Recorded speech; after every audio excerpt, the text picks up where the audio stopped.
क्रांतिदर्शी युग ऋषि वेद मूर्ति तपोनिष्ठ पंडित श्री राम शर्मा आचार्य एवं परम वंदनीय माता भगवती देवी शर्मा द्वारा भाष्यकृत 108 प्रमुख उपनिषदों के अंतर्गत ज्ञानखंड में तैत्तिरीयोपनिषद के शिक्षावल्ली का हम सभी स्वाध्याय करेंगे। तैत्तिरीयोपनिषद यह उपनिषद कृष्ण यजुर्वेद की तैत्तिरीय शाखा के तैत्तिरीय आरण्यक का एक भाग है।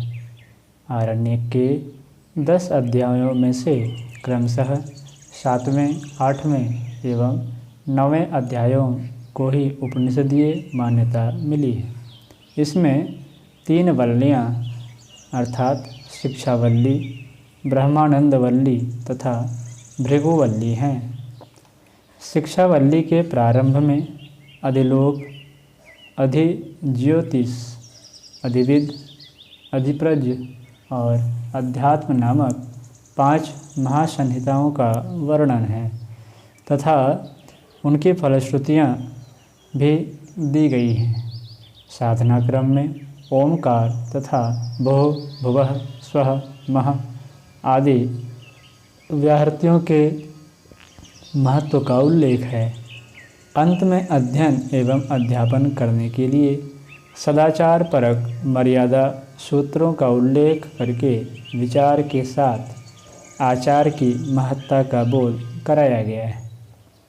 ब्रह्मानंदवल्ली में हृदय गुहा में स्थित परमेश्वर को जानने का महत्व समझाते हुए उसके अन्नमय, प्राणमय, मनोमय, विज्ञानमय एवं आनंदमय कलेवरों का विवेचन है। आनंद की मीमांसा में लौकिक आनंद से लेकर उसके उत्तरोत्तर श्रेष्ठ स्वरूपों के वर्णन के साथ ब्रह्मानंद तक की समीक्षा की गई है। आत्मा के आनंद स्वरूप को समझाने वाले की स्थिति का भी वर्णन है। भृगुवल्ली में भृगु की ब्रह्मपरक जिज्ञासा का समाधान उनके पिता वरुण ने किया है। तत्व ज्ञान को समझाकर उन्हें तपश्चर्या द्वारा स्वयं अनुभव करने का निर्देश दिया गया है। उन्होंने क्रमशः अन्न, प्राण, मन, विज्ञान एवं आनंद को ब्रह्म रूप में अनुभव किया। तब वरुण ने उन्हें अन्नादि का दुरुपयोग न करके उसके सुनियोजन का विज्ञान समझाया। अंत में भगवत भाव प्राप्त साधक की स्थिति तथा उसके समतायुक्त उद्गारों का उल्लेख है।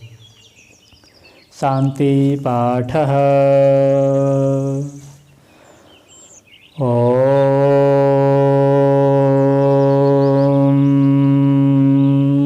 सं नो मित्रः सं वरुणः सं नो भवत्यर्मा सं नो इन्द्रो बृहस्पतिः सं नो विष्णुरुक्रमः नमो ब्रह्मणे नमस्ते वायो त्वमेव प्रत्यक्षं ब्रह्मासि त्वामेव प्रत्यक्षं ब्रह्म वदिष्यामि ऋतं वदिष्यामि सत्यं वदिष्यामि तन्मामवतु तद्वक्तारमपि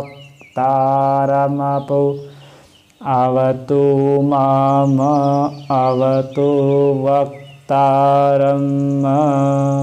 ॐ शान्तिः शान्तिः शान्तिः।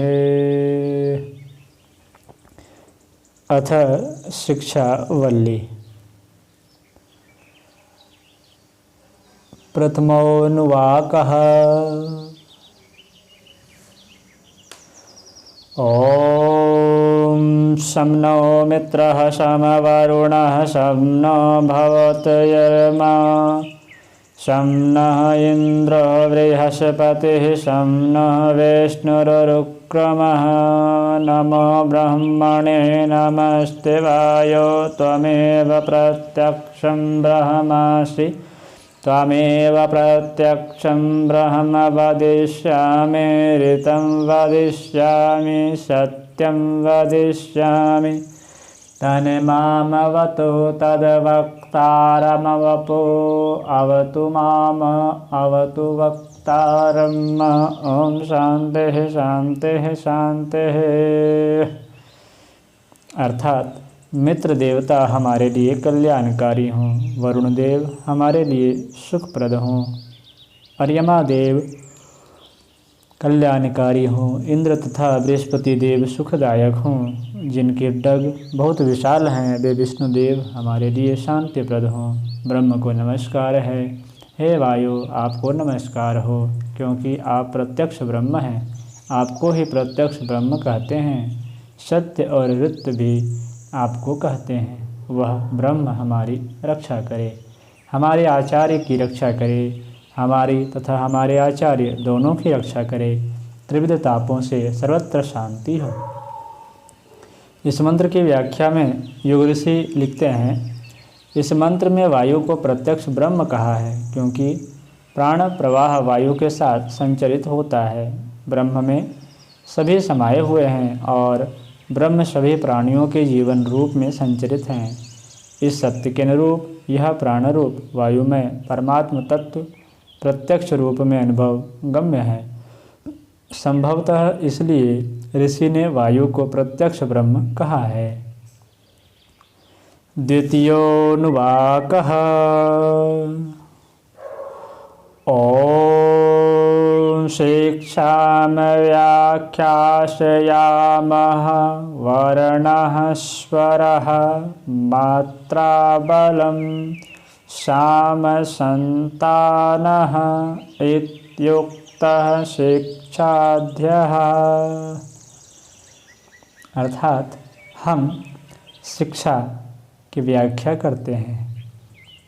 वर्ण, स्वर, मात्रा, बल, साम तथा संधि यह सब शिक्षा की सार वस्तुएं हैं। इस प्रकार इसे शिक्षा अध्याय कहा गया है।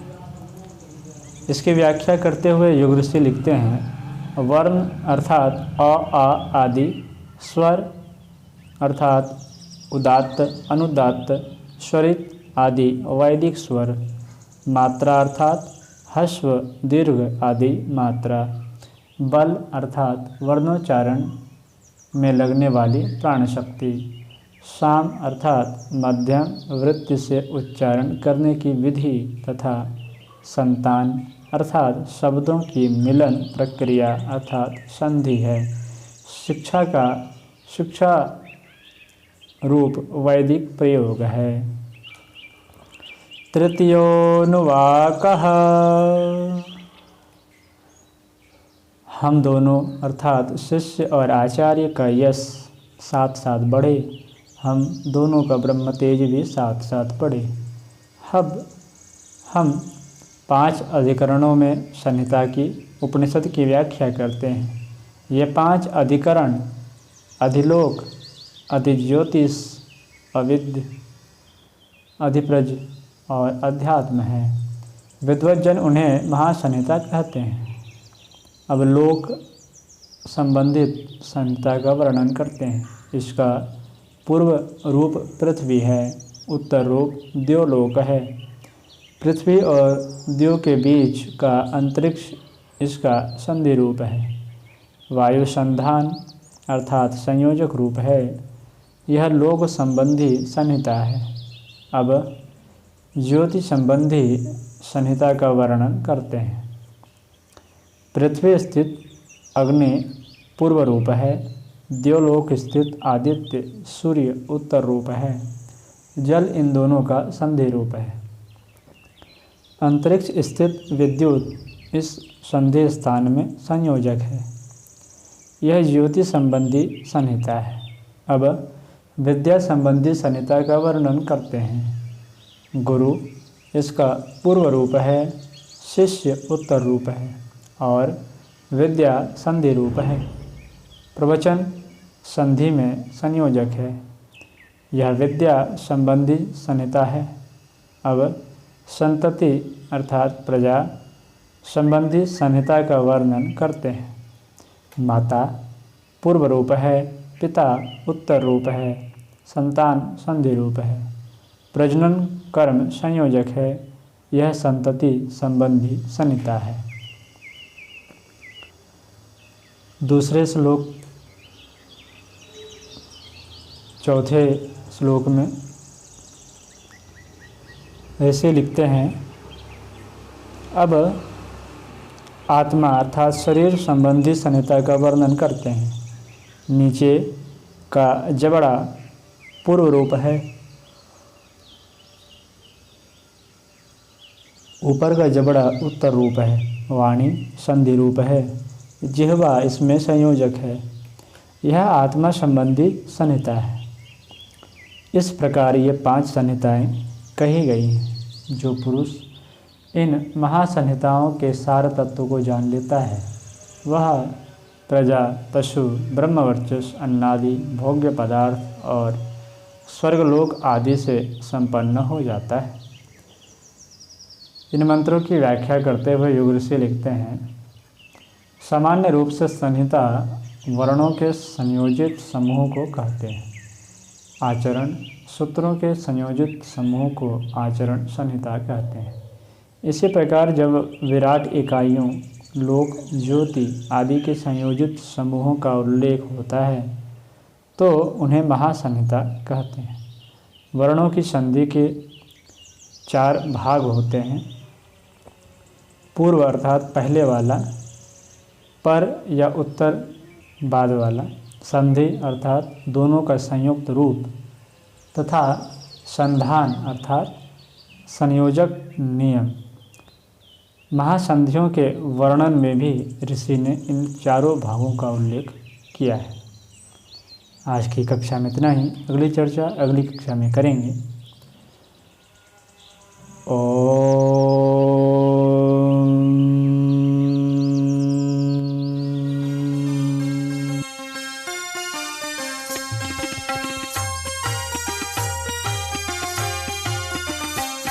चलो गुरुदेव के सपने सजाने की शपथ ले ली।